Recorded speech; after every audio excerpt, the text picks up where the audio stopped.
잊지 않고 또한 하나님께 나아갔으면 좋겠습니다. 오늘 성탄절을 맞이해서 오늘 이사야 말씀으로 잠시 은혜를 나누겠습니다. 오늘 제목은 주께서 주실 징조를 보라. 한번 우리 제목을 같이 한번 읽어보겠습니다. 시작. 주께서 주실 징조를 보라. 우리 지난 월요일 날 우리 팥죽 드셨습니까? 지난 월요일이 동지였습니다. 저는 어린 시절 이 동지 하면은 이 팥죽 한가득 그 항아리에다가 담아놓고 이 바깥 어두운 데다가 시원한 데다가 내놓고 간식으로 이렇게 떠먹었던 생각이 납니다. 저희 외가댁이 저 밑에 전라남도 고흥 반도 그쪽에 있습니다. 그래서 외가댁에 늘 어머니하고 가면 한 달씩 그렇게 어, 집에 있으면서 이 동지죽을 먹었던 기억이 동지 때마다 생각이 납니다. 어, 우리들은 이 때가 되면 이 동지 뭐 이런 뭐 한가위 이런 절기들을 지키지 않습니까? 여러분 이 절기 또 뭐 명절 때 이런 것들이 전부 무엇과 관계가 있습니까? 우리 창세기 1장 14절을 한번 보실까요? 화면을 통해서 보시면 하나님이 이르시되 하늘의 궁창에 광명체들이 있어 낮과 밤을 나뉘게 하시고 그것들로 징조와 계절과 날과 해를 이루게 하라. 천지를 창조하면서 하나님께서 이 광명체들 태양과 뭐 달 그리고 여러분 하늘에 보시면 별들이 있고 그리고 태양을 중심으로 움직이는 행성들이 또 있고 또 그것들이 이루어진 은하계 그걸 우리 은하계라고 하고 그런 우리 은하계와 같은 은하계가 또 셀 수 없을 만큼 또 우주에 있다고 과학자들이 현재까지 그렇게 얘기하지 않습니까? 하나님께서 이 하늘 천체에 이런 광명체들을 통하여 절기, 때, 또 우리로 얘기하면 뭐 명절 이런 것들을 이렇게 지켜나갈 수 있도록 하셨다. 근데 여러분 14절을 다시 한번 보실까요? 14절 보시면 그것들로 징조와 계절과 날과 해를 이루게 하라 이렇게 되어 있잖아요. 근데 맨 앞에 단어가 무엇입니까?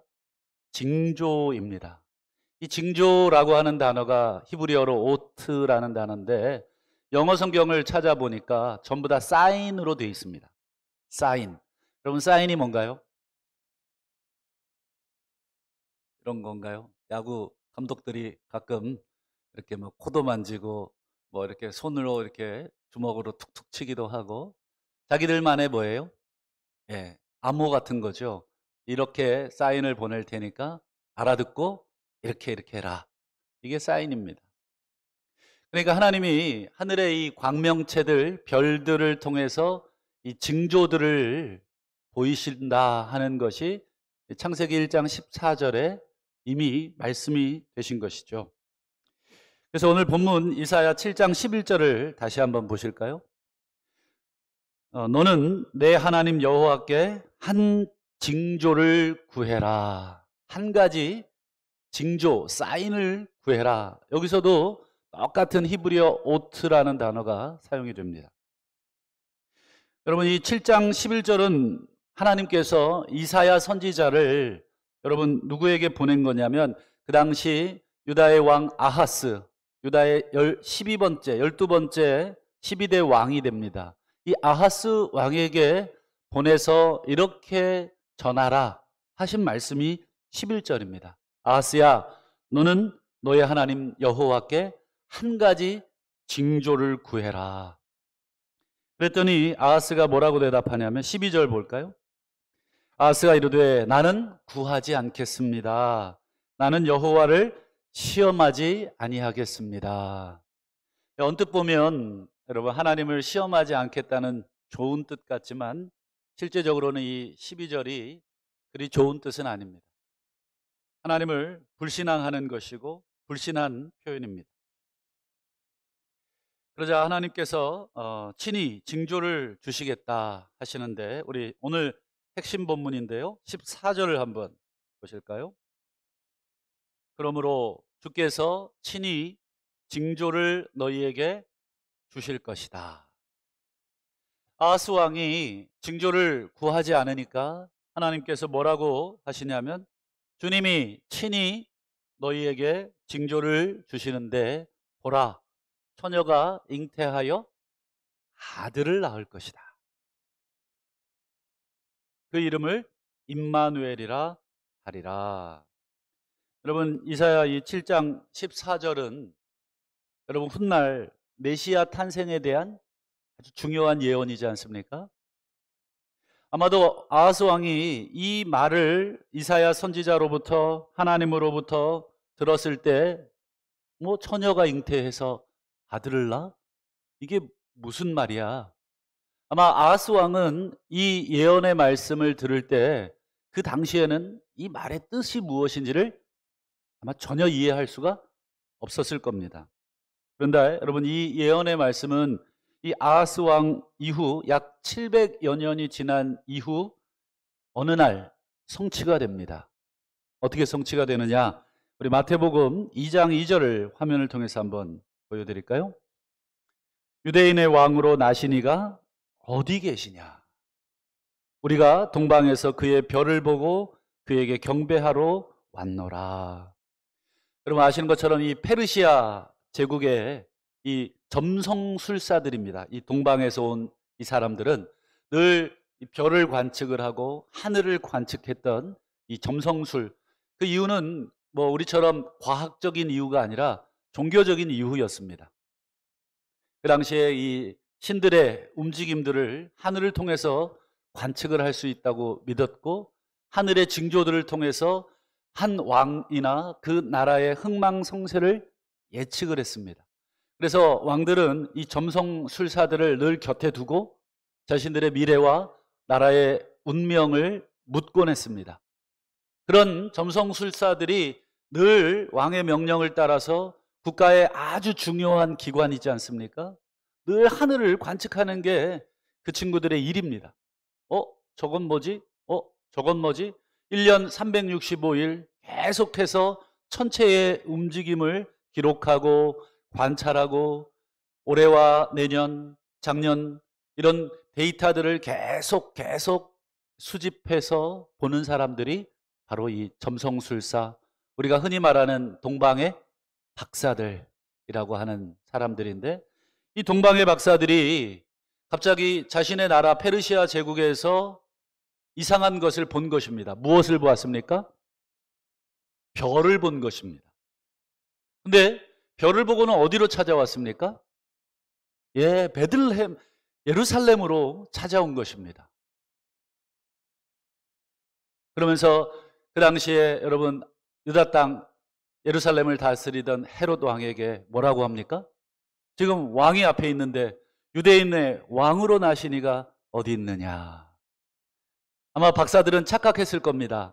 이 왕의 아들이 태어났구나. 그래서 현직 왕에게 가서 당신의 아들이 어딨냐? 이렇게 물어본 거겠죠. 그런데 여러분 재밌는 표현이 무엇입니까? 우리가 동방에서 무엇을 봤습니까? 그의 별을 봤다. 여러분 아까 창세기 1장 14절 말씀 기억하십니까? 하나님께서 하늘에 광명체들을 두시고 그 광명체들로 하여금 무엇을 이루게 하셨어요?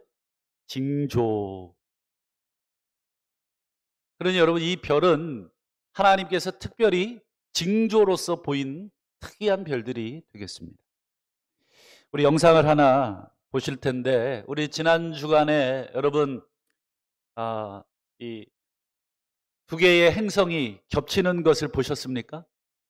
이 거의 800년 만에 처음 육안으로 관측된 그 우주 쇼였는데 그거 못 보셨으면 한번 유튜브를 통해서 한번 관측해 보시면 좋겠는데 한번 영상을 한번 뉴스에 나온 건데요. 한번 보여드리겠습니다.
자, 그런데 이런 현상을 두고 동방박사를 이끌었던 크리스마스 별이다 이런 설도 있다고요. 네, 맞습니다. 1604년 독일의 천문학자 요하네스 케플러가 주장한 내용인데요. 예수 탄생 즈음에서 목성과 토성이 봄부터 겨울까지 무려 3번이나 만나는 특이한 현상이 일어났습니다. 지구 밖의 외행성이 궤도상에서 지구를 추월하는 이른바 역행 현상 때문인데요. 수백 년 만에 한 번 일어나는 일인데 이 특이한 별의 움직임이 동방박사를 이끌었을 가능성이 있다는 겁니다. 지금까지 YTN 정혜윤입니다. 네. 화면을 치워 주시죠. 한번 꼭 보시죠. 네. 아 이게 800년 만에 지금 사실 우리 육안으로 보인 거죠. 물론 400년 주기로 보이지만 400년 전 623 년경 우리나라로 인조 시대인가요? 그때는 태양과 가까워서 이게 관측이 잘 안 됐고, 어찌 됐건 이 크리스마스 최초의 성탄절에도 이 현상이 일어났는데 그때는 더 기이하게 일어났습니다. 우리 독일의 천문학자 케플러가 관측했듯이 이 목성과 토성, 이 주피터하고 세턴인데, 주피터하고 세턴은 그리스 로마 신화에 보면 부자지간입니다. 아시죠? 이 부자지간의 별이 만난 것이죠. 근데 만났다가 헤어졌다가 만났다가 헤어졌다가 3번을 반복하는 아주 특이한 현상을 동방의 박사들이 보고 찾아온 것입니다. 여러분, 늘 하늘의 별만 보던 사람들이니 여러분, 그런 현상이 한 번 자신들의 생전에 나타났겠습니까? 수백 년 만에 한 번씩 오는 특이한 것이죠. 여러분, 하나님께서 징조, 하늘의 광명체들을 통해서 당신의 하실 일들을, 놀라운 일들을 보여주실 때가 있다. 바로 예수 그리스도가 오셨을 때에 바로 하나님께서 하늘의 광명체들을 통해서 그것을 징조로 보여주신 것이다. 그래서 여러분, 사도 바울은 예수님께서 이 땅에 태어나신 것을 어떻게 기록을 하고 있습니까? 갈라디아서 4장 4절 여러분 암송하실 수 있을 텐데, 때가 참에, 때가 참에 하나님께서 그 아들을 보내셨다. 때가 참에 하나님이 아들을 어떻게 하셨습니까? 보내셨다. 근데 그 보내신 것이 그냥 야 대충 가라, 지금 보니까 이쯤 가면 되겠다 해서가 아니라 정확하게 하나님은 그 징조를 기다리시고 그 때를 기다리신 후에 인생들에게 당신의 구세주 예수 그리스도를 이 땅에 보내실 그 징조를 앞서 보내신 것입니다. 페르시아 대제국의 동방의 박사들이 예수 탄생 2년 전에 그 별을 관측을 합니다. 2년 동안 여러분, 이 페르시아의 박사들, 동방의 점성술사들이 그 별을 따라온 것입니다. 그리고 중간에 또 한번 사라지잖아요. 그래서 여러분, 이제 이 천문학을 공부해 보시면 이 자연적인 현상으로 없어졌다가 나타나는 그런 현상입니다.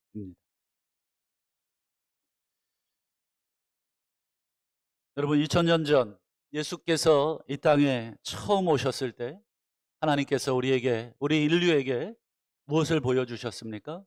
징조를 보여주셨습니다. 우리 하나님이 다시 한번 마지막에 징조를 보여주실 것입니다. 여러분, 그게 성경에 예고가 돼 있죠.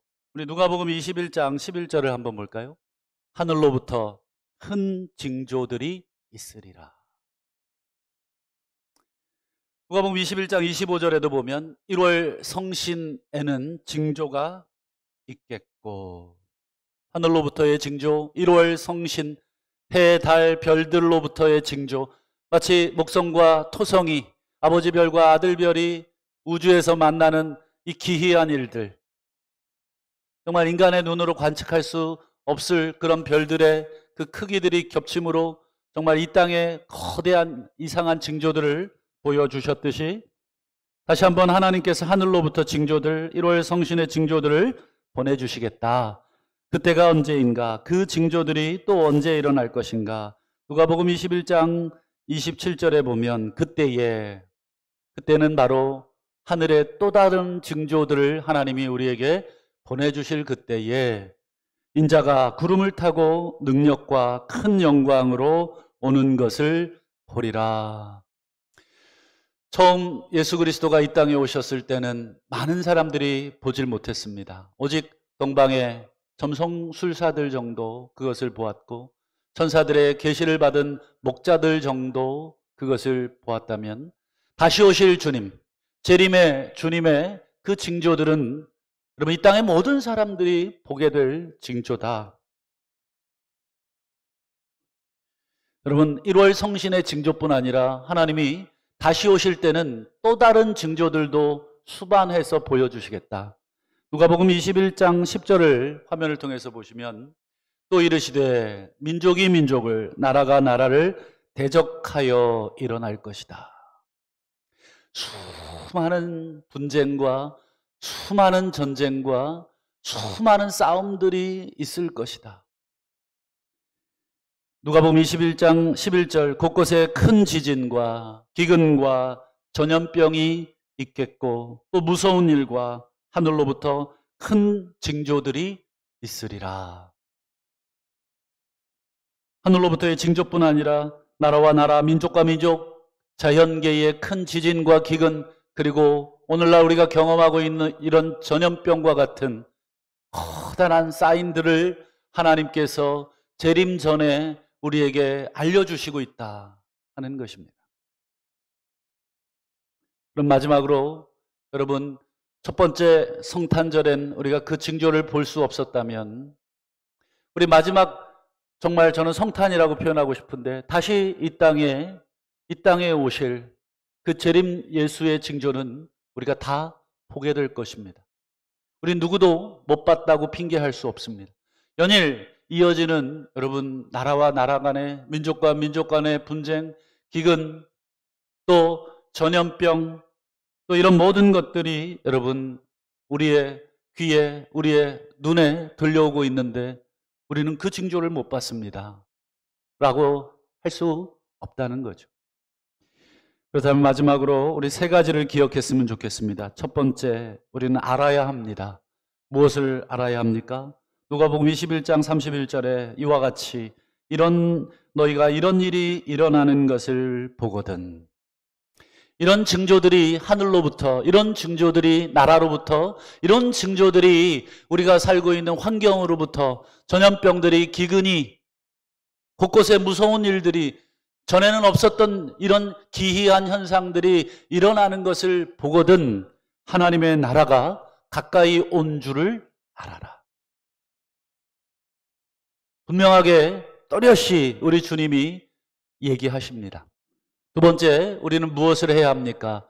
조심해야 합니다. 무엇을 조심해야 됩니까? 누가복음 21장 34절을 보시면 너희는 스스로 조심해라. 그렇지 않으면 방탕함과 술 취함과 생활의 염려로 마음이 둔하여지고, 마음이 둔하여지면 마음이 완악해지는 것입니다. 어떠한 복음도 그 귀에 들어오지 않습니다. 어떠한 하나님의 말씀도 그 심령에 들어오지를 않습니다. 그날이 덫과 같이 너희에게 임하리라. 여러분, 산속에 들짐승들을 잡기 위해 쳐놓은 덫, 들짐승들이 그 덫에 언제 걸릴 줄 알았다면, 그리고 어디에 그 덫이 처인 줄 알았다면 짐승들이 잡히겠습니까? 아니요, 잡힐 리가 없죠. 주님이 언제 오실지는 우리가 모르겠습니다. 우리에게 징조들을 보여주실 뿐입니다. 그때 지혜로운 동방의 박사들처럼 정말 하나님이 보여주시는 그 징조들을 보고 깨달은 사람들은 방탕함과 술 취함과 생활의 염려, 일상의 염려, 무엇을 먹을까, 무엇을 마실까, 무엇을 입을까 라고 하는 일상의 염려 가운데 빠지지 않고 늘 하나님의 나라, 다시 한번 하나님이 언제 오실까? 여러분, 저는 하늘의 구름만 이상해도 우리 주님 다시 오십니까? 라고 물었던 우리 선배들의 그 신앙 간증이 가슴을 울립니다. 우리 선배들은 하늘만 이상해도, 세상에 흉흉한 소식만 들어도 주님 오시는 징조이십니까? 라고 그들의 마음을 다잡고 다시 한번 자신을 돌아보고 세상의 염려에 빠져있고 먹고 입고 마시는 것에 빠져있는 자신들의 삶을 되돌아 보았다고 합니다. 마지막으로 우리는 항상 기도하고 깨어 있어야 합니다. 누가복음 21장 36절, 이러므로 너희는 장차 올 이 모든 일을 능히 피하고 인자 앞에 서도록 항상 기도하며 깨어 있으라. 동방의 그 점성술사들이 왕의 명령을 받아 한시도 놓치지 않고 하늘의 천체들을 관측하며 그 왕의 운명과 나라의 운명을 알려주고 보고하고 관측하고 깨달았듯이, 우리 주님이 마지막 때에, 내가 다시 이 땅에 올 두 번째 성탄의 때에 이 모든 징조들을 너희들에게 미리 말하고 미리 보여주고 있는데도 너희들이 깨어 기도하지 못한다면 눈이 있어도 보지 못할 것이고 귀가 있어도 듣기는 들어도 깨닫지 못하게 되는 그러한 불상사가 우리에게 있을 수도 있다. 능히 인자 앞에 다시 서도록, 우리 구주 예수 앞에 우리가 다시 설 수 있는 것은 기도하고 깨어 있으며 하나님께서 1월 성신과 또 기타 여러 가지 사회적 또 자연적 재난과 여러 가지 환경들을 통해서 우리에게 주시는 징조들을 보고 우리가 기도하고 각성하라 하신 줄을 믿습니다. 바라기는 성탄의 기쁨도 모르는 것도 문제이지만 다시 오실 우리 재림의 주님의 징조도 모르고 방탕과 또 술 취함과 생활의 염려로 마음이 둔하여지고 깨어 기도하겠다 하는 그런 각성이 없는 우리 신앙인들이 너무 많다는 것이 더 큰 문제가 아닐 수가 없습니다. 성탄절은 그러므로 우리가 아기 예수의 오심을 즐거워해야 되지만 다시 오실 그 주님, 마지막 때에 다시 오실 그 재림의 주님을 사모하고 기다리는 마음으로 깨어 기도하는 날이 되어야 될 줄로 믿고, 오늘 이 시대에 우리에게 보여주시는 그 징조들을 그냥 우연히 되는 것이 아니라 하나님의 사인으로 읽으시는 그런 믿음의 눈을 가지시는 복된 우리 모든 성도님들 되시기를 우리 구주 예수 그리스도의 이름으로 간절히 축원합니다. 아멘.